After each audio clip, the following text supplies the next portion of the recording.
Hi everyone, I hope you can hear me. Sorry, my computer's gone strange, so I'll just try and, yes, I'm unmuted. Apologies for that.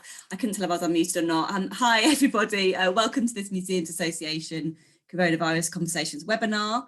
Today we'll be looking at the recently published Learning and Engagement Manifesto, and specifically the first two headers, Cultural Rights and Cultural Democracy and Social Justice. My name's Rebecca Atkinson, I work for the Museums Association and I'll be facilitating today. Before I hand over to our chair, David Anderson, who will introduce the speakers and get the conversation started, I just want to make a few quick housekeeping announcements. Firstly, this is an opportunity for you to take part in the discussion, as well as do some listening. So please do use the chat function to introduce yourself and respond to any of the issues raised. And please be aware that we will be sharing the chat on request.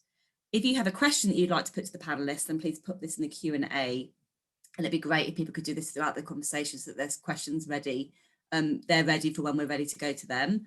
You can also tweet using the hashtag #MaCoronavirusConversations if you're on Twitter.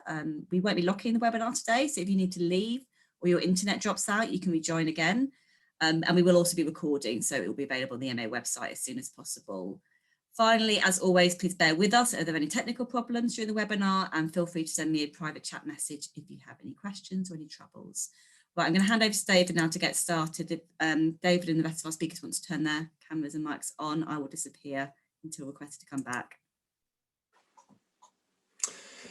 Right, welcome, good afternoon. My name is David Anderson. I'm Director General of Amgueddfa Cymru National Museum, Wales. And under Sharon Heal's leadership and with Dictionary Pairing, was one of the co-coordinators and co-authors of the Manifesto. And I think that the two topics which we're going to be covering today, cultural rights and cultural democracy and social justice, are absolutely critically important recommendations. This is a very radical document. It's brief, deliberately brief, and it has, I believe, got a philosophical coherence to it. And its brevity in this case is a strength, because I think it means that its messages are extremely clear as well. It's a radical document, and it's vitally important that we have a radical document, because if we look at the society around us, we can see the scale of inequality, of exclusion, of mounting injustice that there is for various groups that already suffered injustice, and escalating privilege for various groups that were already privileged.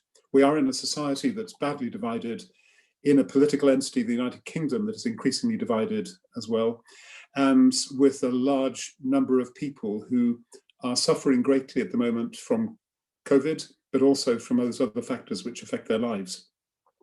Museums cannot stand aside in this. We are a part of society or we're nothing. Most museums are publicly funded, and even those that are not principally publicly funded very often get some public funding to give additional support. So there is no question about the ethics of this. We are here for the public, and therefore we have to be effective for the public. And there is a need then that the research we use is not just the research around our collections, it's also the research around what makes an effective museum.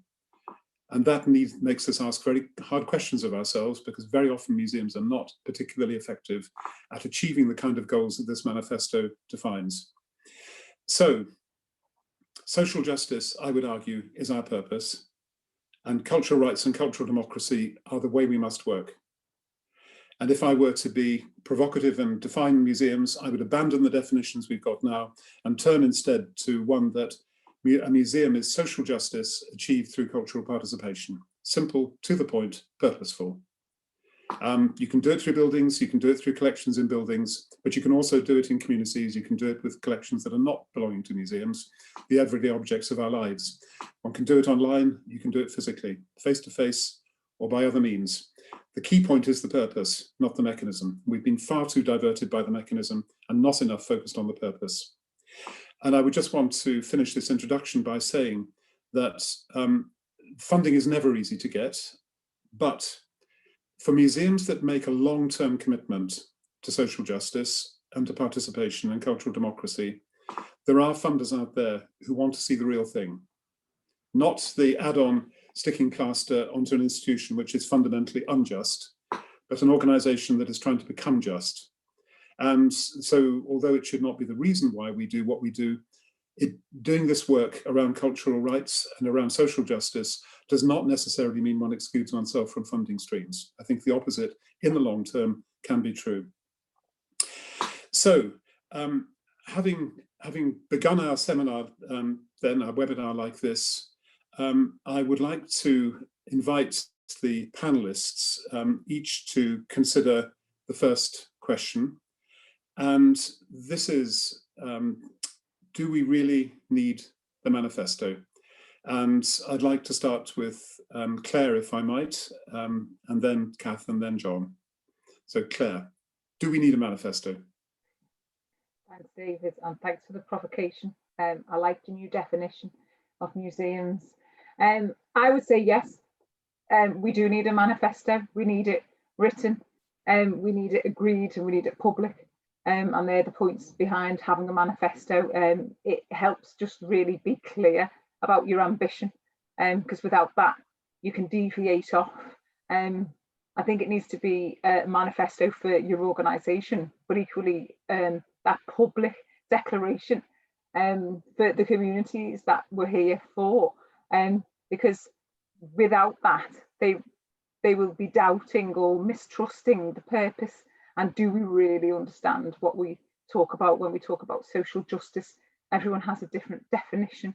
If you live and breathe it as a museum service, which I'd like to think National Museums Liverpool, where I'm representing here today, does, but actually there's still loads of work to do, and we don't get everything right.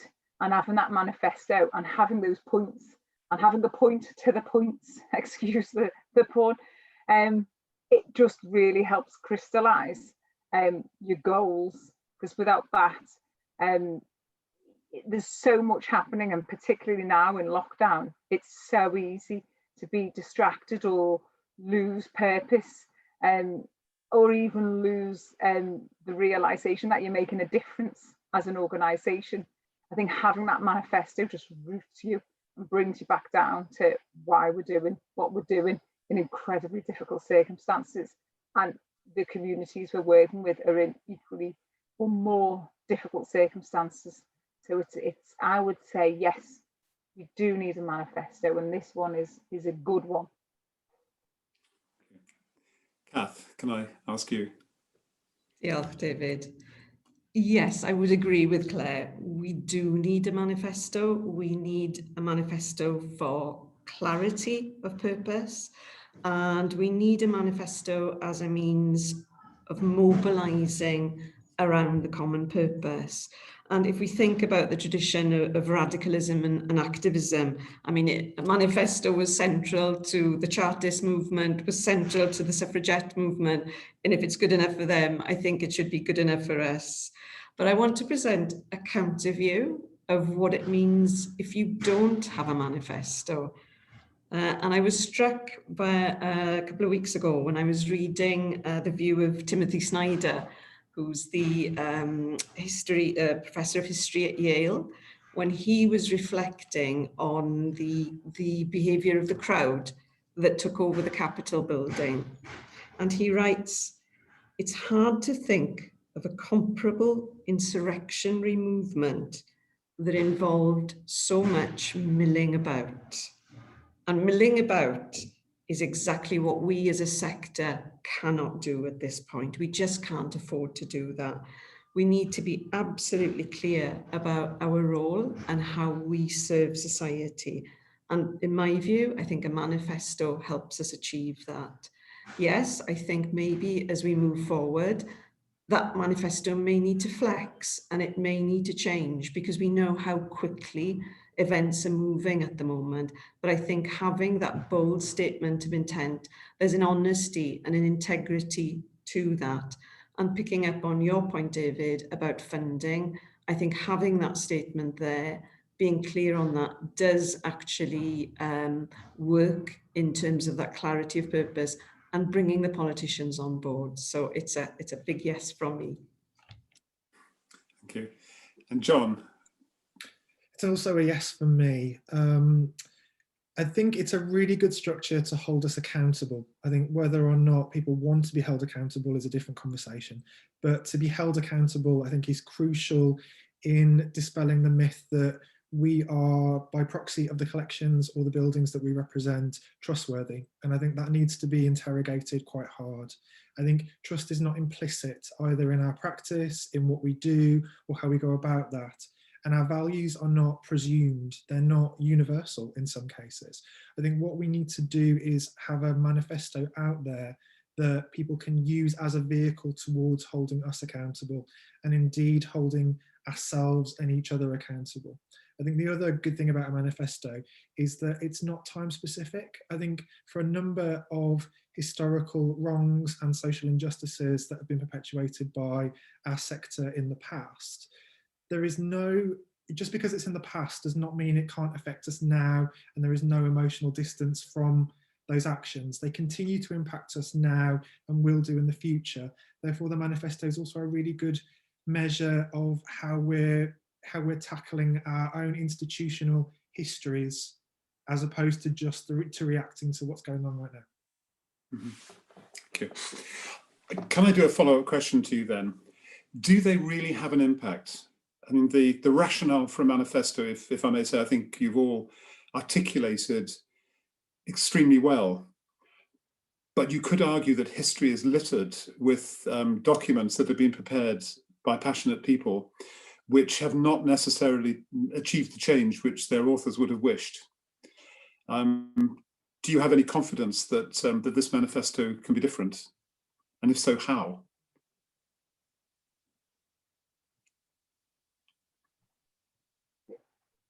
Do you want me to? Please, if you would, then, yes. Yes, yeah, I just had a horrible vision of that giant, like, tombstone manifesto that needed to be carted away from Downing Street several years back. That was carved in stone, and did anyone read it or take notice? I'm not sure. I think it depends on the approach your organisation takes. I mean, if you've got any integrity or credibility, then the manifesto does have, you know, it's validated in what you do. It's very much, it absolutely should inform you know, your strategy, how you approach working with organisations, communities, how you live and breathe, interpreting people's histories, people's stories, but also who you engage with, if engage is the right word. I think, yes, it can be sort of, it can gather dust, you know, these proclamations, declarations, manifesto points, and it's just going back to what I said earlier, it has to have a point. You know, is it guiding us? Is it keeping us on track? Absolutely agree with Kath, has to flex. You know, look at the changes just in the past 12 months, the good and the bad, dealing with the pandemic, dealing with the ongoing inequality that the Black Lives Matter movement is continuing to flag. You know, we have to shift perspectives, and the manifesto, I think if your points are really clear, then they will shift with what's happening on your doorstep in the communities. Because if you're clearly saying museums and heritage and galleries should be accessible to everyone, that's really clear, and you can just work your damn hardest to achieve that together.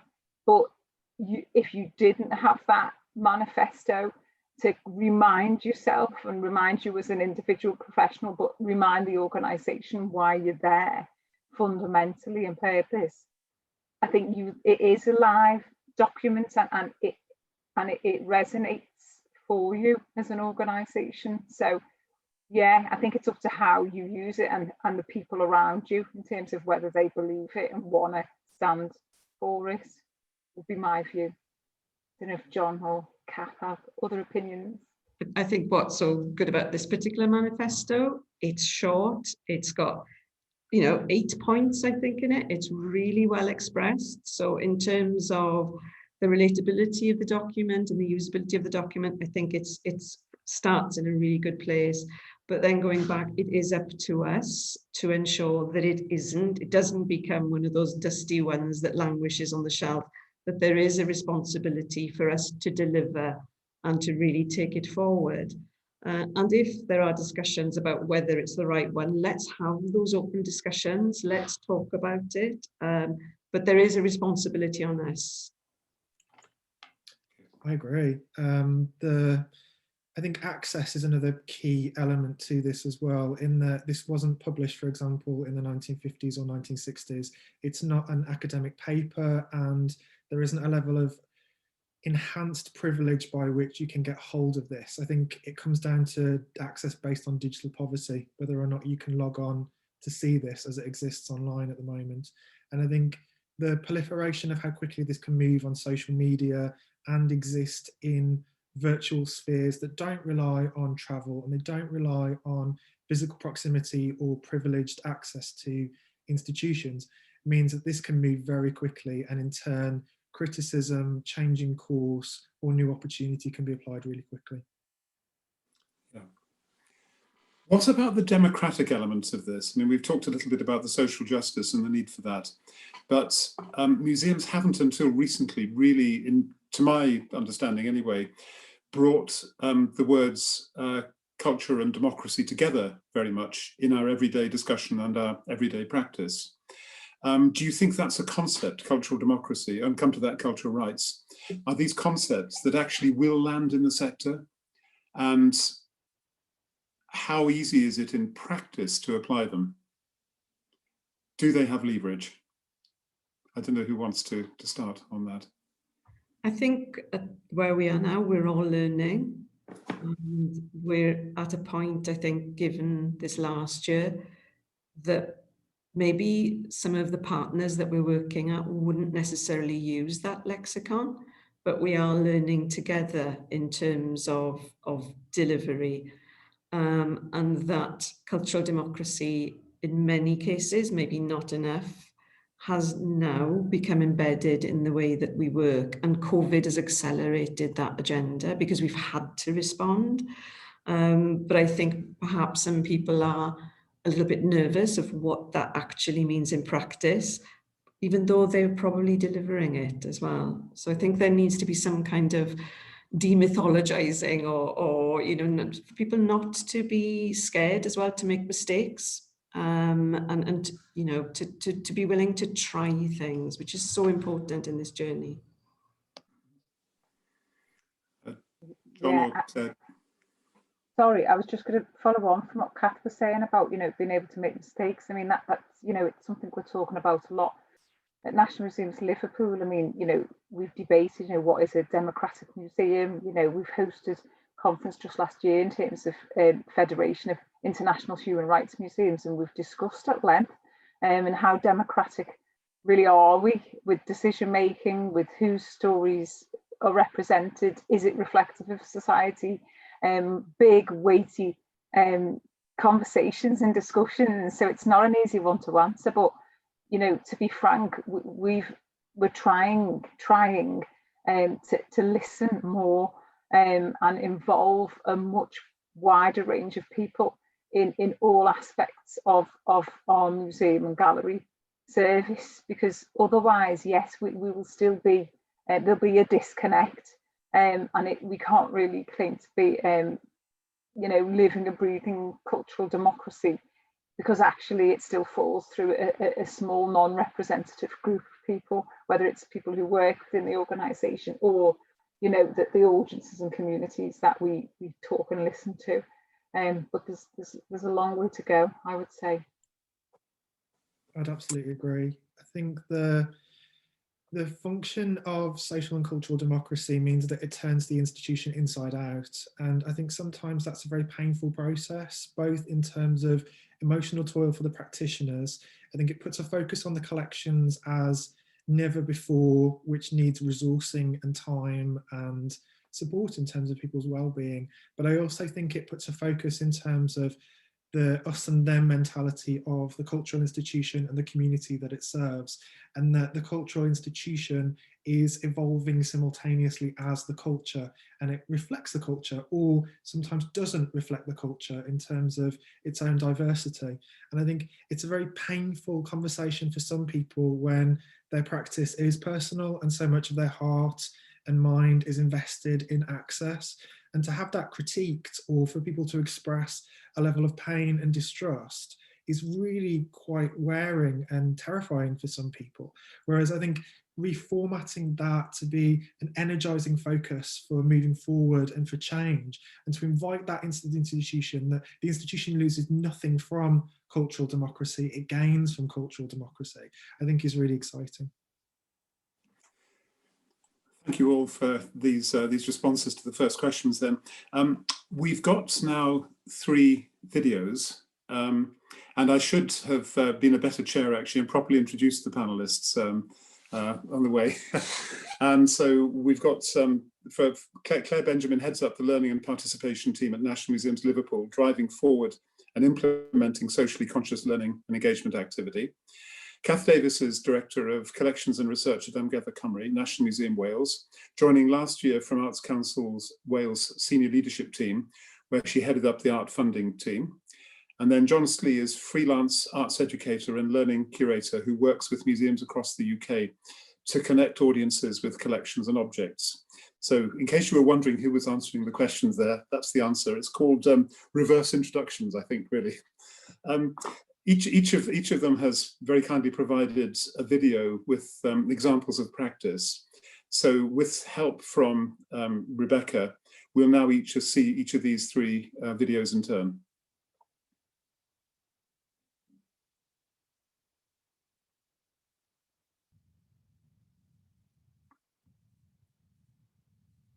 My name is Michelle Charters. I'm a trustee of National Museums Liverpool, but I've been a volunteer supporter for over a quarter of a decade, which started back in about 26, 27 years ago, in terms of going to an exhibition that I felt was really important and that was quite unusual. And that was the Transatlantic Slavery Gallery exhibition in the basement of the Maritime Museum. Upon going into there, because I am somebody who likes museums, I was really touched by the story and the artifacts and the feeling of witnessing my history in a space that, one, I enjoyed going into before, but more importantly, that seemed a place for me at that particular time. One of the things that I took as a commitment, 26 years ago, was this isn't going to be an exhibition for just now. It needs to be a piece of work that continues for the future. So roll on, 26 years, I've been involved in many different ways with the museum. And one of the main ones has been in how we bring the community, the Black community of Liverpool 8, to engage, be involved, and promote not only their skills but their history, and have that represented in the museum in a factual manner.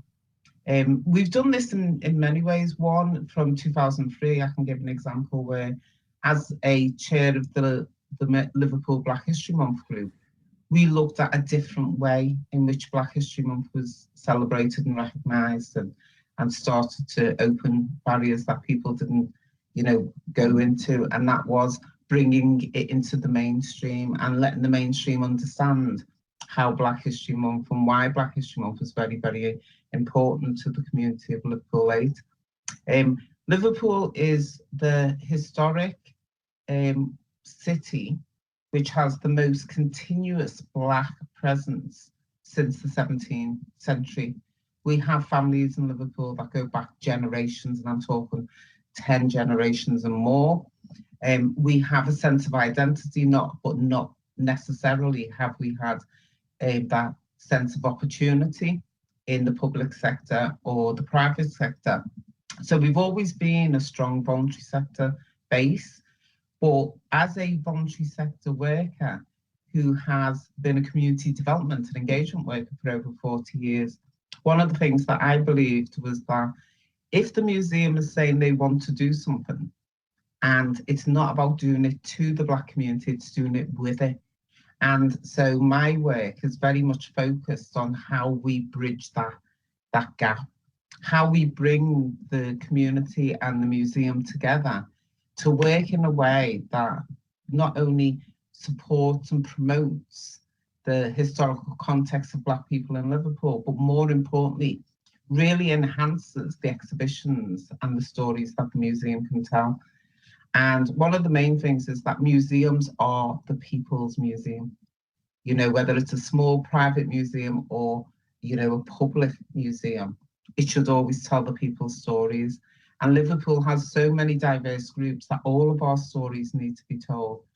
But over the years, I have witnessed personally the growth and the frustration and the involvement and the congratulations of both the museum staff and the members of the community in trying to balance the truth, trying to pull together the engagement practice that needs to be done. And we have successfully achieved quite a number of projects over those decades.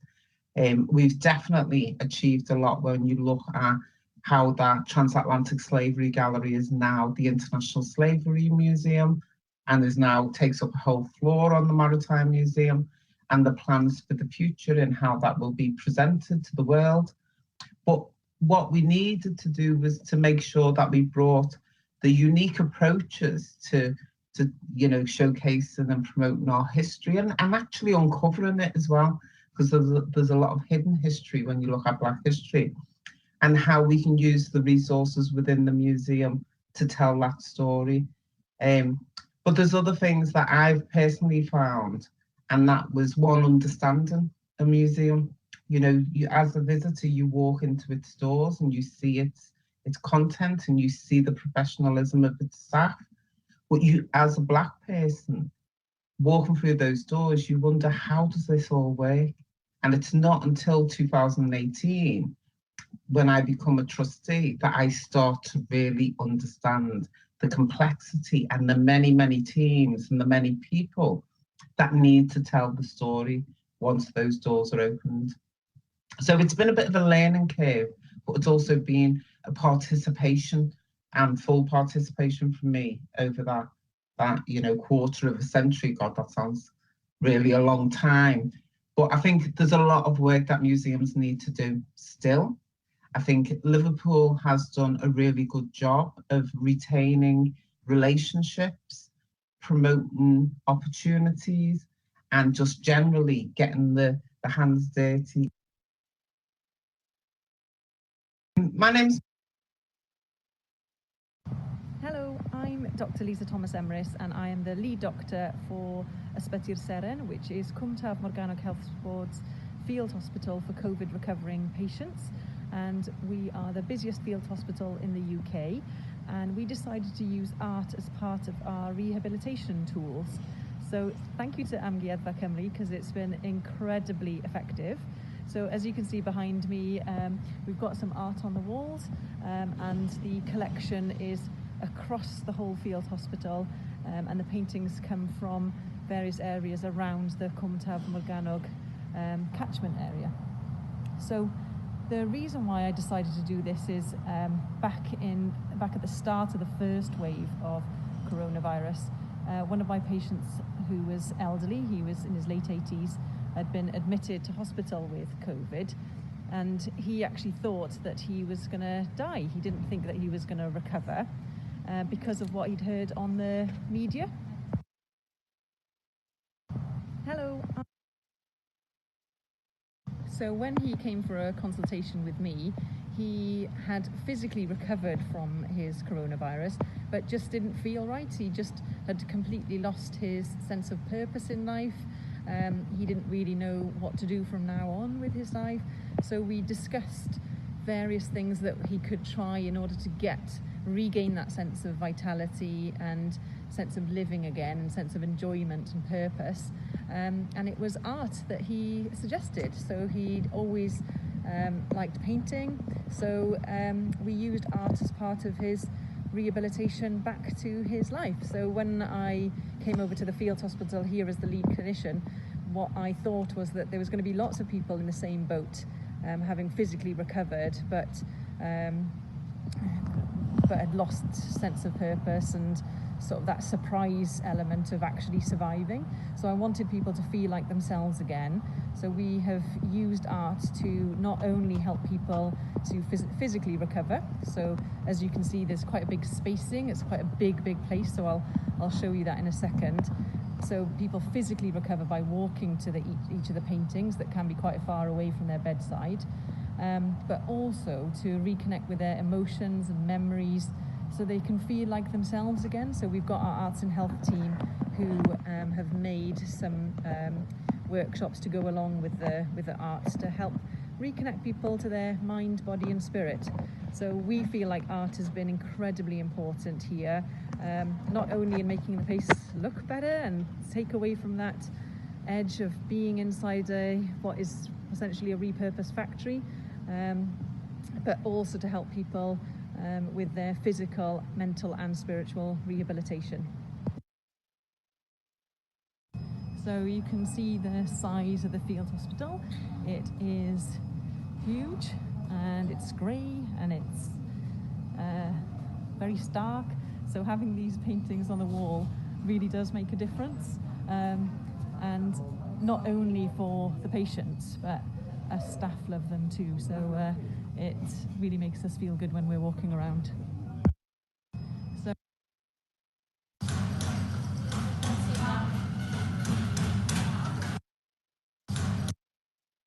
and we've actually been doing art with our patients. So it's all inspired a whole art workshop here, and the patients are really enjoying it. So here's some of their work. And when people found out that we are using art here, we actually got quite a lot of volunteer artists to come and add their own flair to the place. So we've actually got art all around our hospital now, so in the staff areas and in the patient areas, and everyone's been really positive about it, so it's really helped boost well-being. So my hope is in the future that we design hospitals to sit within art galleries rather than add art to hospitals. So thank you so much to Amgueddfa Cymru. It has been so helpful and has really been a positive, impactful thing in our field hospital, and really has made a difference to everyone who's here. So thank you so much. So we've actually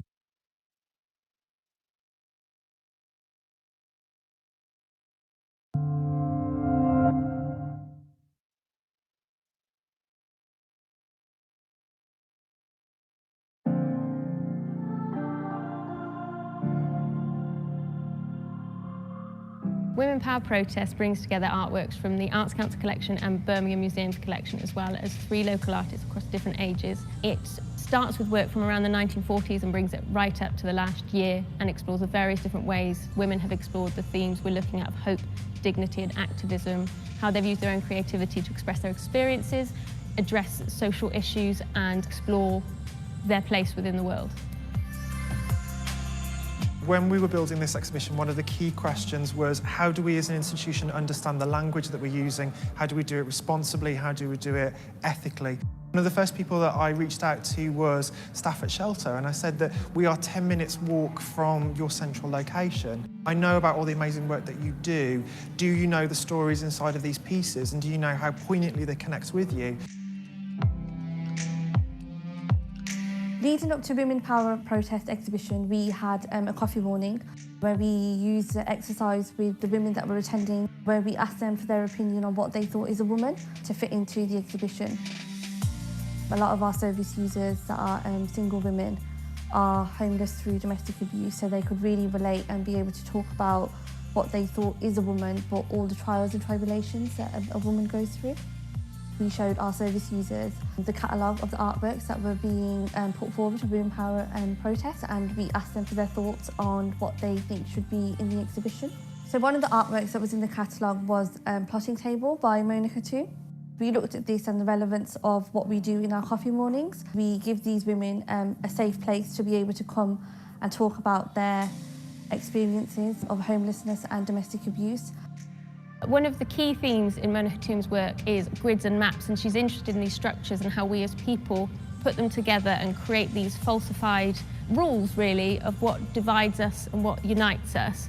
And she uses these structures in a synthetic way through these synthetic materials to highlight that they are just man-made.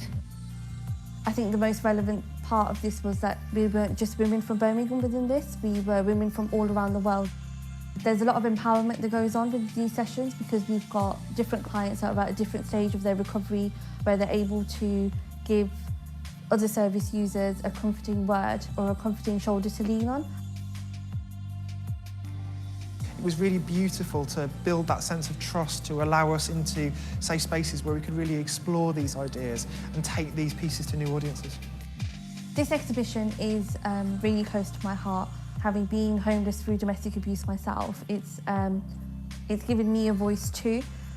Seeing some of the artwork has touched upon what I've been through in the past. It's been quite a healing process for myself. Tavia's story is incredibly powerful and poignant about her journey in terms of homelessness, but also her journey in terms of accessing cultural institutions like ours for the first time. From that, we've worked with Shelter for over a year. It really opens the doors. Just finding one key ambassador through the collection can really enrich the lives of others. Seeing it in the flesh, it represents us, our journey, light at the end of the tunnel for myself and our service users, and it's actually quite a profound moment.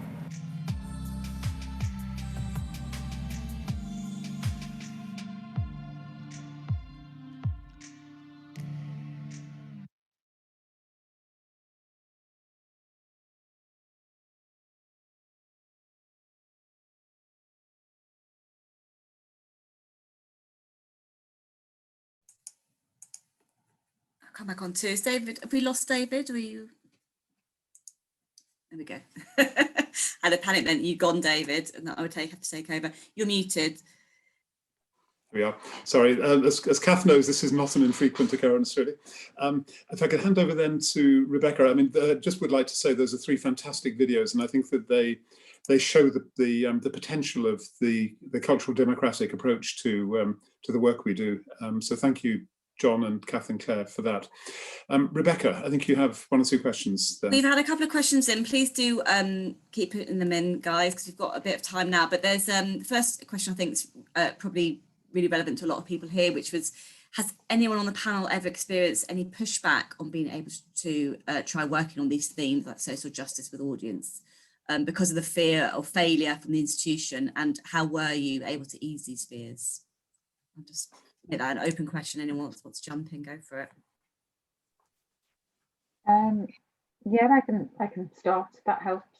I mean, I'd like to say we haven't had pushback internally. We've had and we have some really forward-thinking directors in Liverpool. I think that is incredibly helpful because it kind of gives you the green light to be able to push agendas. I think it would be very different if that wasn't the case, because it does influence whether organisations want to take risks, whether they perceive it as a risk, whether they perceive, you know, working with some of the organisations and communities we work with is going to be detrimental to what the museum experience is about. So personally, I've been lucky enough not to have that experience. I think just a caveat though, you know, we do have to, again, it's that sort of due diligence around sort of the political messages. You know, obviously, you know, we're a nationally funded organisation and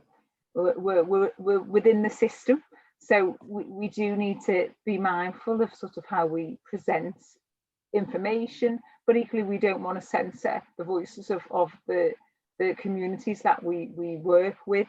And, you know, we do a lot of work, grassroots organisations who have got very different viewpoints potentially to what the museum has, or just very different experiences and dealing, you know, on the ground with homelessness, like John's case study showed, or with some of the communities we work with in Liverpool, some of our refugee and asylum seeker agencies that operate in Liverpool that are having incredibly difficult times supporting people who are at the front ends of, you know, really difficult discrimination.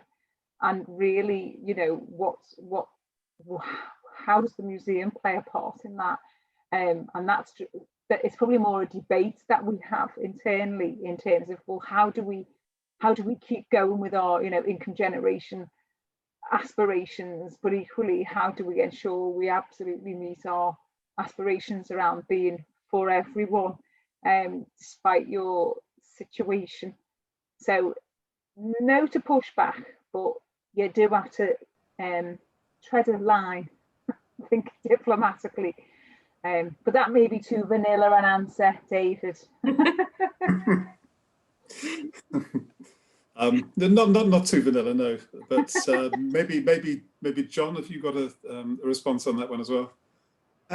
Again, pushback, no, because my specialism is in tackling conversations that are emotive and sometimes painful, but orientating that as a positive. So I go into spaces with people presuming that that's what I'm going to do anyway, and I tend to line up the collections and the actions I want to take, firstly against the Equalities Act 2010, secondly against the institutional values, but the most importantly in gaps in the collection. What isn't being said, what needs to be said, what don't we have, therefore how can we change that to create opportunity for people to talk. That has entailed fear though, and I think awareness in terms of what the politicization of either the institution or the practitioner will go through. And I think for some people, they have no lived experience of being in the public realm and people really not liking what you've done. In the Women, Power and Protest exhibition, for example, one of the things I encountered was that I put a trans positive statement on the wall saying that in this exhibition we recognise all women and that this is a space to explore womanhood, and we fundamentally accept and believe in the rights of trans women to express themselves in this space. And I got pilloried for that by some people, and you know, these delicate shoulders can handle a lot, but it was really quite draining to go through that and to ask people to go through that journey with you as well. So I think lining it up from a place of necessity and value has been crucial. So the only pushback I've had is against the lack of lived experience, for example, both to be critiqued so very publicly, but also that what might the institution have to go through as a result. Because every time you secure a win like that, you set a boundary by which everyone's got to leap over that in the next hurdle. A couple of questions here that I'm going to push together because they're similar, which is about using the manifesto in rural areas, and also, sorry, it's got guests in the background, in rural areas, or also if you're from a small museum service. So the example given in the question is they're the only member of staff working there. Have you got any advice on how to use a manifesto in those situations?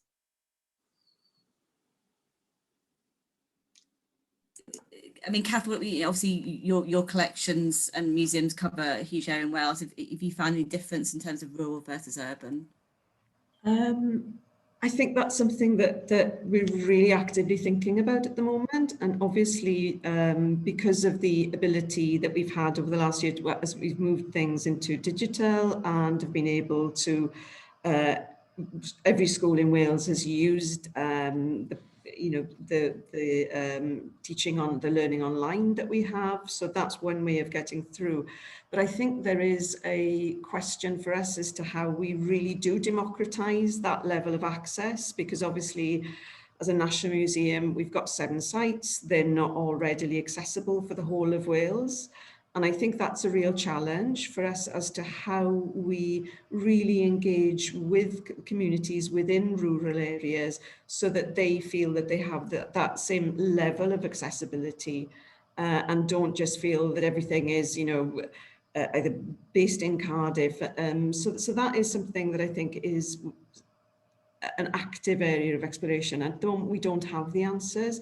I think for us as well, working with partners, working with those museums within rural areas so that we can support them, because they will know those communities better than we do. I think it is that creating that network and working in partnership that's the key to moving that forward. Excellent, thank you. Rebecca, I was just going to say, I mean, obviously No, I was just going to say, obviously, I work at a big organisation in a big city, so in terms of perspective, it's different, but obviously we work with a lot of partners. And over the many years, I've worked with people who are the sole person within their organisation, whether they've got sort of like the equality, diversity, inclusion hat on, it's just one person, whether it's just one person doing community engagement.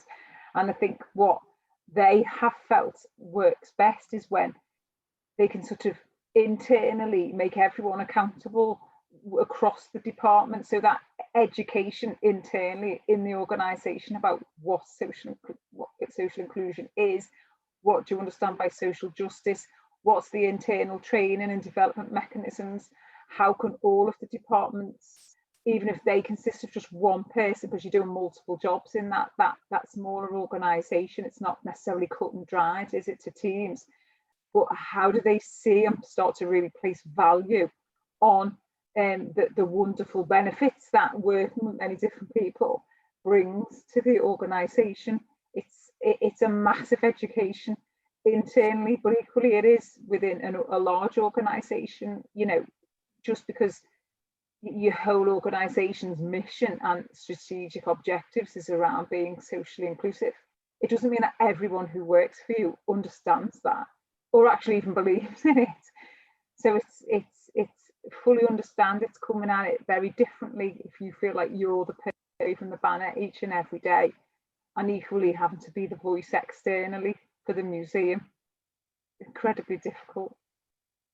I think it also takes it from the regional to national dynamic as well, and that it's having a conversation with people and saying that with the values within their manifesto that we're advancing local communities and people with your lived experience, but let's project that identity out into a wider sphere through these values and how they tie into national subjects, and really emphasize that they are part of such a large conversation, and that through the collections, that's one voice that they can orientate that. And I think it's really beautiful to kind of put it in that context, because there can be almost a sense of loneliness in terms of geographic isolation sometimes. I mean, working in Birmingham, for example, it's got a population larger than Scotland, and yet deep in the heart of very, very built up areas where there's millions of people. Social mobility, for example, can be very restricted to maybe 2 or 3 streets in some communities. It's really important that people know that their voice has a value outside of their regionality. Great, thank you, John. Again, I'm just going to squash 2 questions together.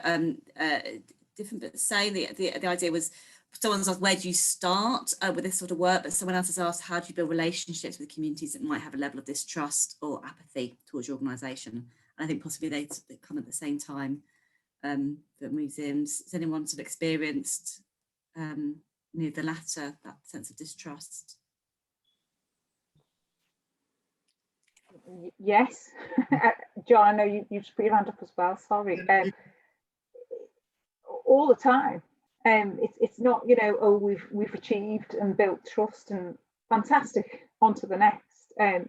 The case study, Michelle Charters, who spoke on the film from Liverpool, she's talking about decades in terms of building relationships, building that trust.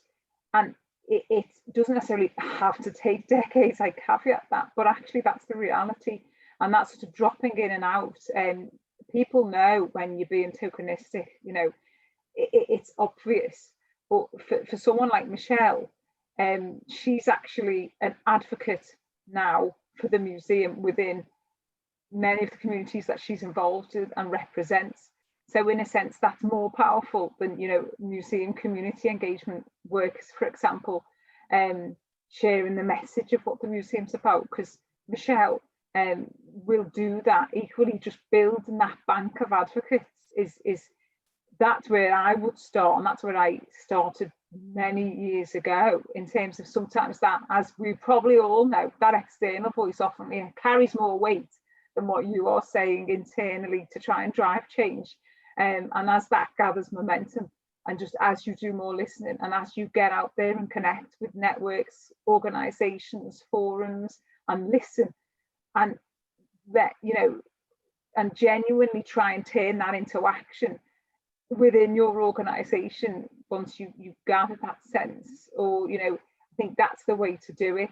It's absolute integrity, and that only happens if people within those communities see the change and you are making a difference, because otherwise it is just words. Oh, Claire just made me fist pump there, and I was like, yes. One thing I would add to that as well, and I think in these precarious financial times that we're in, it's even more important that a lead up to exhibitions, a lead up to engagement and sustained voices connecting is absolutely crucial. And that needs to be financed, and it needs to be put inside of projects as well. That when you reach out to a community and say, hello, we'd like to do this with you, if their first response is, you've never represented us, done anything with us, or done anything for us before, why should we trust you? It shouldn't be the first time you arrive at their doorstep with nothing in your hand. You turn up with a doorstep saying that we've put this in place prior to coming towards you, and we are making a commitment financially through this channel in order to sustain the relationship with you, to develop that more, to allow us to have time to build your trust and to earn your trust, not through our words or necessarily our values, but through sustained action. And sustained action comes through finance. Yeah, I'd agree, John. I think that key point that you're making, and that Claire referenced earlier, it's about sustaining those relationships. That it's not, we don't take on a project because it's a quick fix or it's the thing to do at that particular point. It is having that sustained conversation and listening. And I will go back as well to the fact that you have the honest conversation. And again, sometimes we will make mistakes, but those communities will appreciate that strong statement of intent. And the point you're making about finance as well, I think is really important. I know many community groups are quite frankly fed up of giving their advice for nothing. And we really need to, you know, take account of that. And, you know, that advice and engagement with those projects does need to be recognised financially on many occasions. I'd also say as well that one of the key problems that we face when we're coming towards these situations is trust. And how are we demonstrating trust, and how are we generating trust? And I think trust comes from trustworthy actions. Therefore, we need to be able to, like the manifesto, produce a list of trustworthy actions and put those forward to people. That it's not just about the charisma, for example, of engagement or the kudos of the curatorial, but it's the entire institution reaching out to trust. Thank you. Dave, there's a question that's come in chat that I think I'll put to you if that's okay, as a member of the Manifesto committee, which is how is the MA going to measure the uptake of the key values and ensure that organisations that make commitment are kept accountable to that. I just wondered if you had any reflections on that, really. Well, I suppose I'm not really able to speak on behalf of the Museums Association, but I would say that the whole question of value which lies behind this is a really crucial one. And one of the challenges in the manifesto, in a sense, is for us to rethink value. I was very struck by some of the sort of the words that John, among others, has said just now, which is about communities don't want you turning up on the doorstep with another ask of them, you know, when so many people have done that. And there is a grave risk that the first stage of community engagement for many museums might be to use the extractive model, where the community has value, the museum extracts it and takes it away. For obvious reasons, that's not a very plausible or democratic way of working. So I think I would try to answer the question, Rebecca, by saying that there is very careful work needed to be done about value, and therefore the Museums Association's thinking and development of its concepts of value will be required in order to be able to answer that properly. And I think we should all consider value and who has value as part of our relationships with communities. And just to add that I know from Sharon that we're speaking across the country at events about the manifesto. We're going to be running more webinars on the subject and looking at the different headers in more detail, and also obviously conference 2021. The manifesto will be a key key part of that. So keep your eyes peeled. We're running dangerously close to time. I know you had a final question, David, that you wanted to put to everyone. Should we go to those now? We go that now, and each of the panelists can give us their 1 minute answer to an impossible question. The question is, are there reasons for hope? I don't know who would like to answer first. John, can I go to you, since you've expressed hope very ably during this session anyway? Yes, because this industry and this conversation and this virtual room that we're all in is populated by people that care, and it's not about clocking in or functionality, it's about social accountability. And the very fact that we are part of this conversation, we're engaging in this conversation, and the critique and the toil that it takes to have these conversations reminds me that I'm surrounded by people with huge hearts that care. Excellent. Kath, could I go to you next, please? You're a hard act to follow, I think, John, aren't you? But yes, there absolutely are reasons for hope, but that shouldn't be a blithe statement. It shouldn't be a statement that we should make lightly. I think as a sector, we need to recognise our power to create hope and take that responsibly, and to build on the lessons that we've learned over this last year. And for many of us, those have been challenging, but really, really positive lessons. But it's a great place to start from. So yes, there is hope. Oh, Okay. gosh, yes, absolutely. I mean, personally, I have hope over the past 12 months where it's all kind of turned on its head, hasn't it? Let's be honest. I've seen amazing work, commitment from colleagues. The community groups have just been incredible in terms of looking out for themselves, but actually looking out for the museum. And equally, you know, I feel that sort of sense of everyone is coming together, because I have hope that museums and galleries and heritage can make a difference to people who are being so badly affected at the moment, supporting young people, supporting people whose mental health is really suffering, you know, tackling race equality. I have hope that we actually do still have a really pivotal role in these conversations, which is going to make society better. So yeah, I have hope.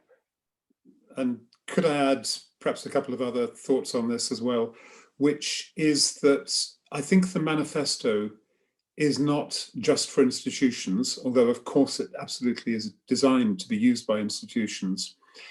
I think it fills a gap in our ethics framework as well, because in a sense it's 8 sets of ethics there in the recommendations that personally and individually museum practitioners can use as their guide in their work. And I think that for far too long, there's been a situation where it's the institution that carries the ethics, and it absolutely should do. And many individual members of the museum sector, I think, have slightly hidden behind that. They don't therefore have to follow an ethical process themselves. If we're part of a society and doctors have to have ethics and teachers have to have ethics, why should not museum practitioners have ethics as well? And just to add to this, my other source of hope is that the Museums Association has had the courage to do this, produce this manifesto, and the courage to provide support for museum staff all the way across the United Kingdom in the 4 nations for work of this kind. And I think it deserves huge credit. Sharon as the director and Rebecca and the whole team at the Museums Association for providing the leadership that they are at this time when it is so badly needed. And frankly, I don't know where we'd be without the MA just now. So many thanks to them too. So it just leaves for me then to thank John and Kath and Claire for your very vivid and inspiring contributions today. Rebecca for so ably guiding us through, including reverse introduction cock-ups and things like that. And really to you who've attended today as well for your questions and for your participation too. So Diolch, many thanks for this webinar. Thank you. Thanks. So I'm going to end the webinar now. Thanks for all your questions. I'm sorry we didn't get to them all, but like I said, keep your ears peeled for more events coming up in 2021. See you there.